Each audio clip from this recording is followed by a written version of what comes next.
Hello and welcome to Gameweek 35 of the Premier League. We're here for the live edition of the Stakehouse podcast.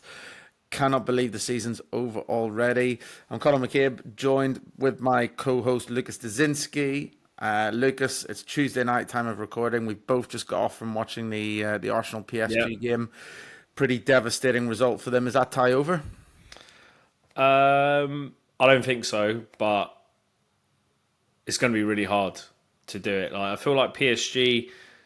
If you look at XG, actually, Arsenal actually created probably the better chances. But I feel like the way PSG like played the ball, moved forward, they just looked a bit more fluid. Do you know what I mean? And also like, look, the Arsenal crowd was non-existent. Like there's loads of players geeing up the crowd. Even the manager. The PSG fans were going mental. They're going to go to a hostile environment. It's going to be tough. Partey's back, obviously. That's going to be a massive improvement for them. But yeah, it's going to be tough for them to get anything back from there. But we'll see. They Agree. got the I cup mean, in it. yeah, saving grace, maybe not conceding a second in the last 10, which threatened to get very ugly. Yeah, Maybe yeah, that's yeah, yeah. maybe Could have that's the easily been turning 2 point 0. of the tie. Who knows? Wayne Rooney said the same as you in terms of the crowd. So above average minds think alike there. But we're not here to talk about the Champions League. Let's dive straight in to Well, because he was a great manager, right? Well, he is a great manager, right? Bloody hell. Still with me, he could do a job at United soon. All right, let's dive into the Prem fixtures. We're starting with the early kickoff. So early it's on Friday night, actually. It's Man City versus Wolves. Um, so we're actually the first game. We're going to launch straight into my nap for the weekend. All right. Okay. So KDB City, hat look, trick. they're not fully back. No, they're not fully back, but there's obviously signs going in the right direction. I think that they have definitely improved in recent weeks. The Yeah. semi-final win was a huge result against Nottingham Forest, and if I think they'll be looking at this and thinking, if we can get out of this with Champions League football and a cup, it's actually a little bit of a salvaging job. So, obviously not competing for the title, which is where they want to be, but they'll believe they can get back to that next year. But I think they can keep their good form up against Wolves, who have been excellent, but I just believe are due a bad result at this stage. City have won the last three home games half-time, full-time, and even the one game before that, where they drew at Brighton, they were ahead again at half-time. So the bet is very simple. It's City to win half-time, full-time, which on the exchanges you can get even money on, which I think is a very, very fair shout. So that's my nap of the weekend. Okay. Yeah, I mean, I don't really have a bet this game. I've got City projectors 1.13 goals better than Wolves. I feel like City. You just never know, to be honest, which City team's gonna turn up. Because if you look at the XG in the cup, they actually lost the XG battle, even though they were 2-0 up. I guess you could say they kind of, took the gas off the pedal a bit. So like game state's kind of different, but still like they're not blowing teams apart still. Saying that, like, look, Wolves are on the beach pretty much, even though, look, I feel like they're playing still like really well, and I feel like the manager's gonna like whip him up to shape to get a result. I don't think they're gonna be unmotivated, but saying that, I mean, City's motivation's far greater, right? They need to win games to get Champions League, so yeah, I've got nothing. I feel like the market's about right, so happy to crack on the next game. Let's do it. I mean, we've got Aston Villa versus Fulham next up. I don't know if you agree with me, but for me, Villa have lost their chance in terms of get crushing the top five. Now, if anybody's going to do it, I think it's set actually. But if anybody is going to get crash it, it's going to be Forest for me. So Villa are almost certainly looking at the Europa League next year unless a lot of results go their way. I actually think there could be an outside bet even at this stage to win the Europa League, to place that bet as soon as you possibly can, because it's Emery's competition, isn't it? So I think that he Put it on loves now Europe, to and he's qualify and win. he's I could see Villa being there at this time next year in the Europa League final. Wouldn't surprise me at all. So maybe a market to keep a little bit of an eye on. Um, in terms of this game, it's hard to call. Fulham aren't in great form. Villa have obviously the season now, the two cup competitions have gone. I think Villa narrowly, but I don't have an angle here personally. What about you? Same. Yeah, got nothing to be honest. I was gonna speak about the Champions League places, but we can cover that a bit later because it's more of a Forest play that I have. Sure. What's your mark? What's your model saying for this one? For those who are looking to include it in an acca? Villa better by 0.54 goals. So I Okay. feel like So Villa should probably win this. But look, they were really really poor against Palace. yeah, they were, They're weren't like they? really poor. So again, just as everyone was like, look, Villa are back at the Champions League. They focus on the league. Players are back, etc. It's why the best league in the world, right? Sometimes it's really hard to predict how the team's going to turn out. But saying that, if you remember, we did have a head-to-head. I tipped Palace against your Villa. So anyway, we can move on to Everton. I was gonna be very fair and nice to you and bring it up myself. You make a good point. Like they obviously went down fighting against PSG in the Champions League, but the way that they bowed out of the FA Cup, what an opportunity it was to win a trophy, and they just blew Yeah. it. Yeah, let's move on. As you say, we have got Everton Ipswich now. So exciting times if you're a Toffee because they're about to move into a new stadium, which by all accounts is sensational. They've obviously got David Moyes at the helm, who, on his first stint as Everton manager, dragged them away from the relegation zone and had them fighting for Europe. Moisey will believe that they can have a season along the likes of Bournemouth and Fulham have had this season and, kind of teeter on the brink of Europe and potentially even challenge. Do you give them a prayer of doing that next season? I mean, they need to recruit big time, right? Yeah. I was looking at, there's rumours around Everton going after Richarlison back at Everton. I mean, that'd be quite interesting, but look, I feel like Moyes is doing wonders with that squad. They need an overhaul big time. So look, I mean, obviously they got new owners, got more revenue coming in, so they probably need to sign maybe like 4 players, something like that. If they do that, and keep the players right, Brainworth's probably going to go right. That's Do you probably mean one of Braithwaite? yeah. Braithwaite.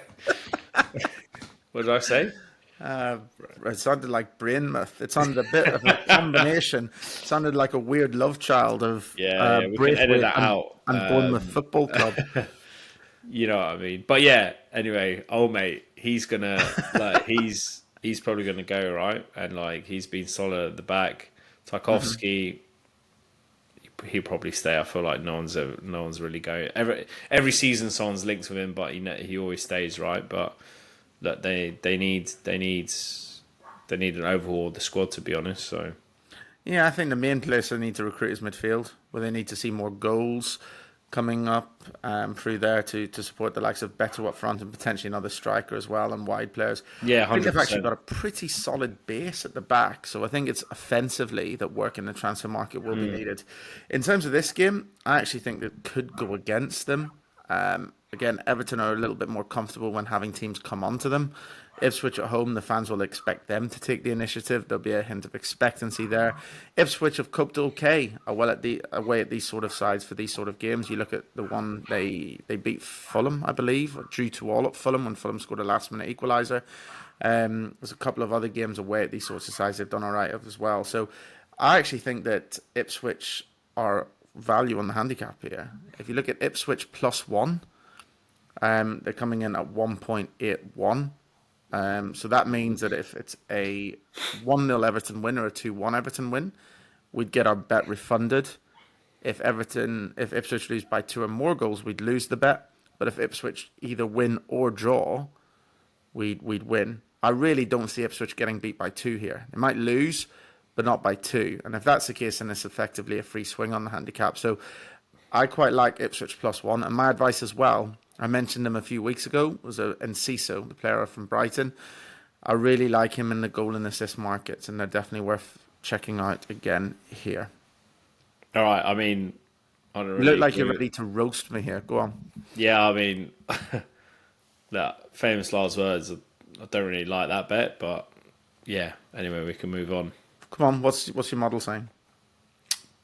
Everton 1.2, 3 goals better. So I feel like the line's probably bang on. So I don't think Ipswich are value at all. But see what happens, innit? There you have it. It's another head-to-head of It's a sorts. fool's Even though game, it's innit? not an official tip for you, but a head-to-head of sorts, I guess you could Yeah. say. Leicester versus Southampton. You can lead off. What's your model saying?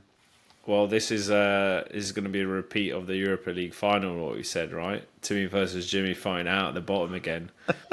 I mean, at the start of the season, you'd think that this is going to be like a really big, important fixture that people might actually be interested to watch to see what the relegation scrap is. But look, it's long over. It's probably been over for a while now, the relegation battle down there. So, look, I've got no interest in betting this. I haven't got any angles. I feel like Leicester on paper, or by my model, are 0.41 goals better. And I think like the price is probably fair, so I'm not going to be touching it, to be honest.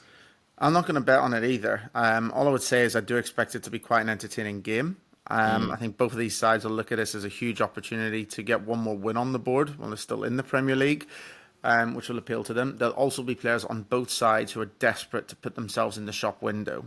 Like there will be at Ipswich, by the way, which again supports the bet away at Everton. But I think that, so the likes of, Suleimani that I've mentioned before on the Southampton side, what's their winger, the incredible player called Tyler Dibbling? Yeah, he'll Like be that. going. He'll From be gone. Leicester, Mavridi's coming to form. You've got El Ghanous. So there's lots of exciting flair on both sides. That doesn't necessarily mean it will result in an end product, though, which we haven't seen all season from these two, which is why I'm reluctant to go with a goals bet. The one thing that I would encourage you to look at when the markets go live is the team shots market for this game. I can see shots being fired from all angles. So have a look at where the line is in terms of the combined teams, even the entire match shots. I'd probably look straight for that line in terms of seeing where that is. It wouldn't surprise me to see 30 to 35 shots in this game. So that might be, if you're really looking for an angle in this one, that might potentially be something to exploit. Let's move on and talk Arsenal versus Bournemouth. I've got another bet on this as well, for a surprise, which is effectively, I think this game will be a snooze fest. Arsenal just don't need this game. They've sewn up second in the Premier League, barring a miracle. It comes either side of the PSG fixtures. I obviously need a huge rally in Paris next week. Yeah. If I was Mikel Arteta, I would be resting everybody here, like literally everyone. Bournemouth on the other side have run out of steam. The Emirates is quite a big pitch. Bournemouth were pretty lucky against United in the end to get the result they did, even though United got the late equaliser. XG wise, United played them off the park. Although should not have been sending off, right? Agree. But even so, I still thought Bournemouth don't have their usual zip and zest and intensity. And Yeah. it's because Iraola plays such a heavy pressing style and it's so late on in the season. So I think that, if either team goes ahead, they'll be happy to sit on it. And I think the under 2.5 goal line at even money is a great shout. I really, really like this bet. And so I'm be playing this one officially. Cool. Yeah, I got nothing already on this game. I got Arsenal 0.74 goals better, but that's based on a full strength team, right? You're gonna, like you said, they're gonna expect to rotate. Saying that, I was surprised that they when Arsenal played against Brentford after the 3-0 smash of Real Madrid. I was surprised he didn't rotate more, Arteta. He's a bit of a strange character, so who knows? But I mean, surely now he has to rotate even harder, right? So it could, if he rotates enough, it could swing Bournemouth's way to plus a half. I know what he's saying, that look, they're starting to run out of steam, but this could be a good game for him to get back into it and make a push back to the Europa League spots. Cool, yeah, it'd be interesting to see how Matthias Kirkes plays as well, because by all accounts, the deal to Liverpool is virtually done, right? I don't know if you've heard this, but No. Yeah, so it seems very strong. So will he play a little bit on the precipice, try and avoid a tackle or two in terms of keeping himself in one piece? Because injury's probably the only thing that Yeah, can cost him that move. So if you're looking at his individual markets, probably things to note and be aware of. yeah. Let's talk about Brentford versus Manchester United. We have the pleasure of going to this one together. Rival fans, rival sides. I'm just going to kick off because I really, really want to talk about Rasmus Højlund here, right? And basically, he has to score in this game as a United fan, right? He's gone through a massive goal drought. And what I always think is don't judge a striker by their goal drought, judge them by what happens after it. So when you look at goal droughts of the past, then I immediately think of Peter Crouch at Liverpool when he signed and he went, I think it was 15, 16 games without scoring. Once he eventually did score, and the first one he got was a huge looping deflection, it was very lucky. But once that first one went in, it's like you turn the tap on and the goals just kept flowing and flowing and flowing. Højlund's goal in the 93rd minute against Bournemouth, sharp little finish in the right place, Predator's goal. He now needs to show that he can kick on from that burst of confidence that goal should have given him, and show that he can end the season with a run. He's been getting a solid run in the team, mainly because there's no one else to come in instead of him.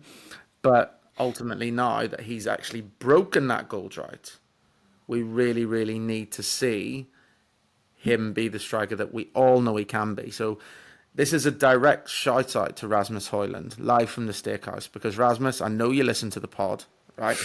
So I believe that you can score. I'll be there to watch it, witness it. Do it for me, do it for United, and help. But is he? But is he going to play? That's a fair question. That's a fair question. I was biting my tongue there, but I didn't want to interrupt you. But I thought I'll leave you going with your little speech. I think he probably will play. I think he probably 60 will play. minutes, something like that. Say again? Yeah, something. Yeah. There was the rumors going around that. Well, I mean, you don't need to like get inside source of it because I mean it's pretty much given. Anyone will tell you that, but there's going to be a heavy rotation from United, which makes sense because I mean, like we said, Europa League's all they got going for them. Basically, they need to win that. I mean, if they win that, that'd be insane. Yeah, 100%. So it's a little bit again of a dead rubber for us. I personally still think Højlund will get some minutes. I think he should to try and keep him on this run. If you like. And as a result, because of that, the price has massively drifted on United. Like it's mental. They're out to like Brentford to win out 1.62. That wasn't a price earlier in the week when I was looking at it. So I was even like before the news was breaking about the rotation. I was even lining up United as could be value. Okay. But it's not going to happen because we saw Bruno being rested as well. They're going to rotate massively, so I feel like I'm happy just to watch the game. If you want to have a fun bet, maybe just do like Visser anytime or something like that. It's been on fire. G-Tech's been on fire, and like let's be honest, like United aren't playing that well. So I mean, I've got another fun bet as well, which is look at the Brentford goal line. I mean, they've just put 4 past Brighton. yeah, the G-Tech will be up for this one. They've put 4 past United at the G-Tech before a couple of seasons ago. Let's not forget. how can I forget? Also quite a strong team on set pieces, as shown by their 4th goal against Brighton last time out. United, I'm still not in the least bit convinced with them at set pieces. It wouldn't surprise me if Brentford put United to the sword. Scored 3, potentially even 4. So another fun bet angle could be to look at the Brentford goal line. Let's move on and talk about Brighton versus Newcastle. What's the model saying? Brighton Newcastle, bang on, even game. 0.01 goals better to Brighton. So I'm expecting it to be a tight affair. Saying that though, Brighton have been underwhelming. They obviously got that late win last weekend. They weren't great against Brentford. You never know what Brighton are going to turn up. I feel like Newcastle tightening and screw up a bit on the push for Champions League to confirm that. I haven't got anything this game, to be honest, but I wouldn't be surprised if Newcastle get like a narrow win from this. Yeah, I've got a bet. I was toying about whether or not to make it official. I have made it official in the end, and it's both teams to score and over 2.5 goals. So effectively, in combined in a bet builder, provided both score, then you just need one Yeah, more you goal could from see either. goals. The price on that is 1.8. I think that Herzler will be demanding a performance here. I think it's really, really important that they do put on a performance in front of their own fans, and he'll know the importance of this one. So I think Brighton will come out swinging here and will get on the score sheet. Newcastle just have goals in them, right? Every game they're playing at the moment. So I think that this at 1.8 is massive. I don't know if it's huge value, to be honest, at the price, but I just think it's going to happen. Looking at the way that both teams set out, and again, the mindsets of these two teams, Newcastle need to cement the Champions League place. And again, Herzler under tremendous pressure. It's crucial they finish the season strong to stop any talk of him being replaced.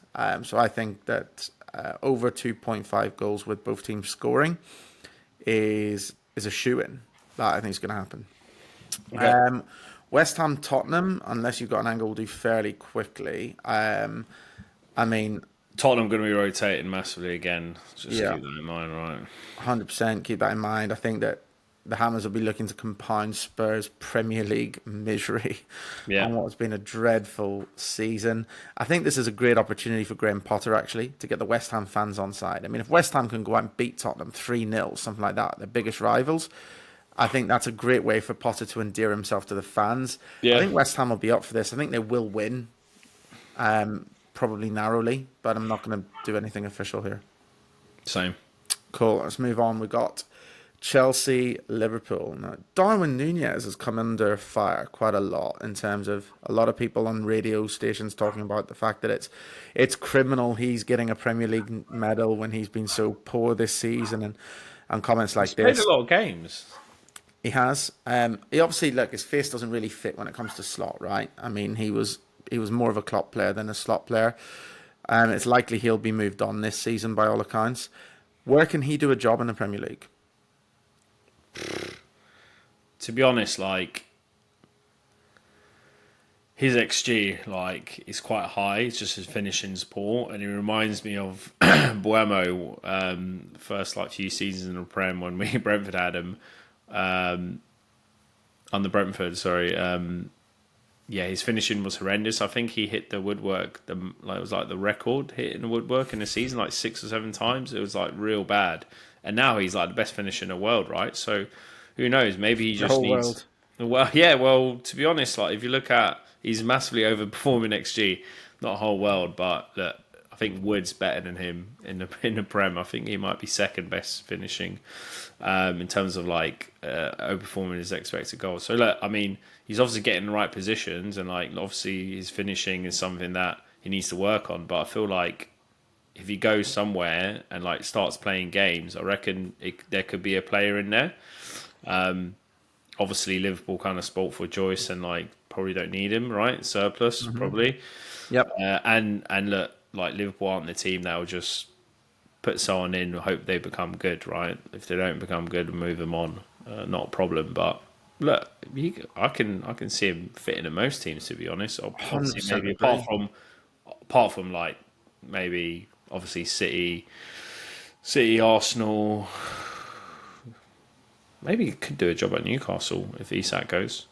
Yeah, I mean, ultimately, I definitely think a top 10 Prem side as well. Like, 100% agree. You could even argue he hasn't had the fairest chance under slot just yet, Yeah, right? So if he yeah. does go, then I think there's a real opportunity there for a Premier League club where he's got Premier League experience. He's scored some huge goals already as well in a Liverpool shirt. The 2 last year at Newcastle spring to mind immediately for me. 2 great finishes.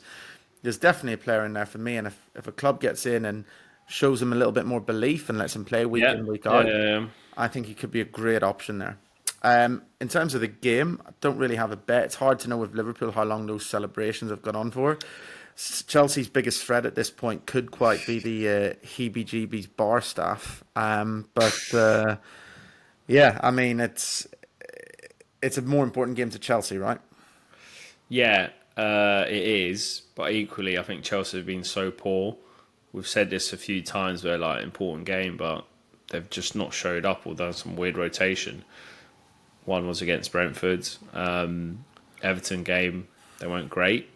It's a bit of a poor game, right? Palmer still not himself.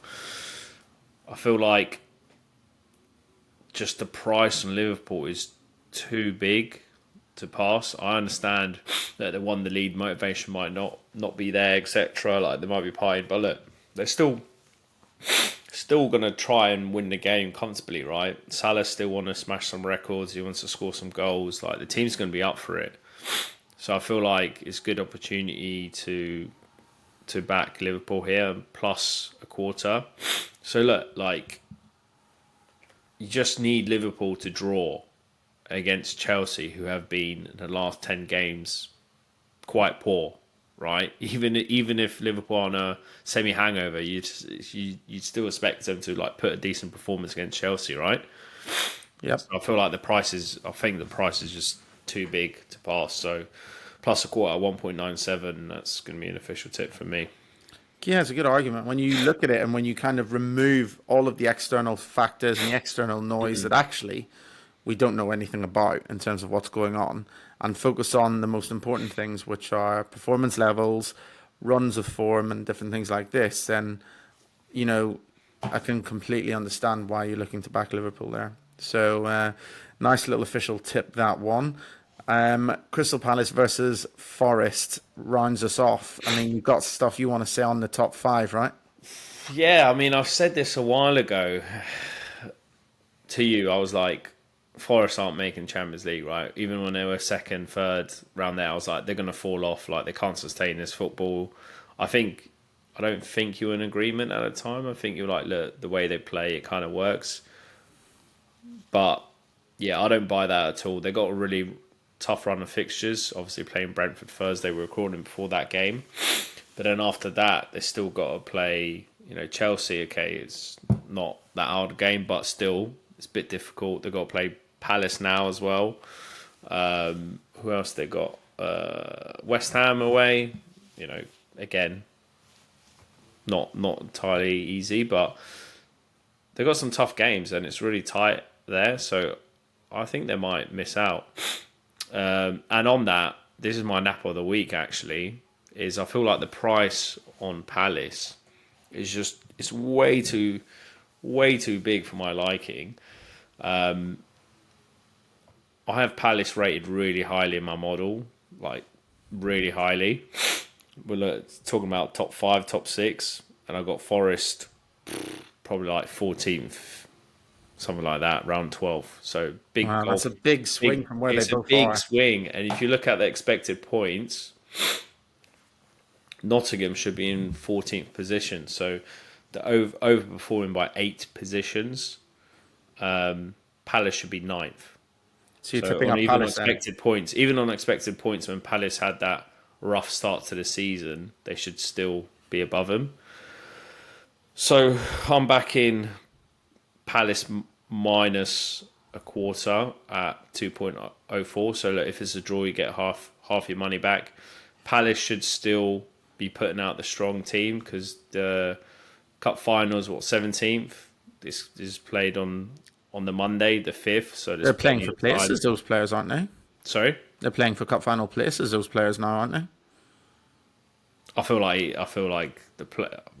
Yeah, I guess you could say that, but I feel like the manager knows what team he's going to put out, right? It's not going to be any surprises. Pretty much playing the same lineup every week. Yeah. So look, they're going to be not going to be rotating or pulling back as we saw maybe the few games previous to the Villa game, where they just feel like they smashed them. Like they played really well. Yeah, so I think it's my nap. I feel like they will win this comfortably. So what's the Asian handicap bet? Palace minus a quarter. Palace minus a quarter. So 2.04. So if there's a draw, you get half your money back. If you win, you win. So a bit of insurance there. Cool. I mean, I personally have Palace to edge it as well. But in terms of what you're saying here about Forest, as well as looking at betting on this game, should punters be looking at betting on a different team other than Forest to sneak into the top five? I mean, you've talked about their bad run of fixtures coming up. You've talked about the fact that they're massively overperforming. Yeah, So should I we? mean, I haven't looked at the prices, but I'd imagine that they're not gonna make it, and maybe Chelsea might edge it. Problem I is, it's mean, it's hard to got to have a lot. be, it's It's a got to lot. be between Chelsea and Villa, right? Yeah, the problem is it's hard to have a lot of faith in Chelsea either, right? Um, okay, but we'll leave it with that game and that tip for that one. I mean, I think Palace will edge it as well. The only tiny thing I'd say on Palace is that if you're looking for an anti-post angle for next season, this is a really long shot, so don't hold me to this one. But Palace for relegation next season, right? And the thinking behind that one is No if chance. Ollie Glasner, let me paint the picture. Ollie Glasner gets snapped up this summer because he's definitely capable of a, I'd say, Champions League job the way he's performed. Eze, it's definitely time. He's 27 years old. It's definitely 26, 27. It's definitely time for him to move on. He's in his peak years now. He is a Champions League player. Mateta is a number 9, a very strong one, and so many sides don't have a number 9 that they can call on. Even as the likes of Arsenal don't have a clear number 9. The likes of, you could even argue Liverpool to some extent don't have a clear number 9, right? So there's definitely scope for Mateta to be snapped up in the transfer market as well. So let's supposing 2 out of 3 of them go, or even all 3 go. In particular, Glasner. Then all of a sudden Crystal Palace could just very quickly start to be looking over their shoulders. I don't want to present a really gloomy outlook for Palace fans after what is an incredible season and might even finish with a cup. But look, from a punting perspective, you've always got to be aware of all angles, right? So that's just something to keep an eye on. Maybe delay a bit and see how transfer activity and recruitment goes in the summer. But just Well, there's one bookie that offers the price on next team to go down, and that's VBet. And Palace are 6 to get relegated. 6-1. 5-1. 5-1. 6 point not. Okay. All right. Anyway, look, just a thought. It's not an official tip. It's just something to get the juices flowing. Let's do the official tip. Season's not finished yet. Chill out. Hey, Season's not finished yet. Chill out. mate, it's never too early for a bet, is it? On another note, always gamble responsibly. All right, what have you got officially then? Let's recap. What have I got? I got two only official bets, to be honest. So it's Liverpool plus a quarter at 1.97, and then Palace minus quarter at 2.04, and that's me done for the week. Cool. I feel like there's some weird games coming up because you got to factor in motivation, rotation. There's a lot of teams still playing in Europe as well, so that's going to impact them as well. Like I said, Timmy and Jimmy, AK United and Spurs, right? That's 2 teams. Obviously Arsenal as well. Like there's going to be, teams are down. Like motivation levels there. Teams got nothing to play for, so You're on the beach already. Last few weeks are quite tough to navigate. So I just keep that in mind when you're betting, and also I think a really good indicator of some of that is to look at the running stats. Keep your eye on the running stats of teams because that's a really clear indication in terms of how focused they are and how much they're actually still zoned in. In terms of my official tips, I've got City halftime, full time at evens. I've got Ipswich +1 at 1.81. I've got Arsenal Bournemouth under 2.5 goals at evens. And I've got both teams to score and over at 1.8 in Brighton versus Newcastle. I think 4 very, very solid tips there. You've got doubts on the Ipswich one, but I think this can go really close. So I would also advise you to combine this and do half a point on the acca. The acca comes in at 12.5 to 1. I think it's a runner. So obviously not the most optimal way of betting, but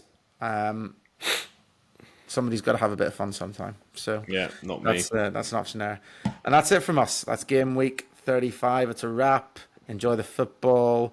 Enjoy the final few weeks of the season. Enjoy all of the big places being decided, the ones that are still up for discussion anyway. And we'll see you next time on the Stakehouse. So.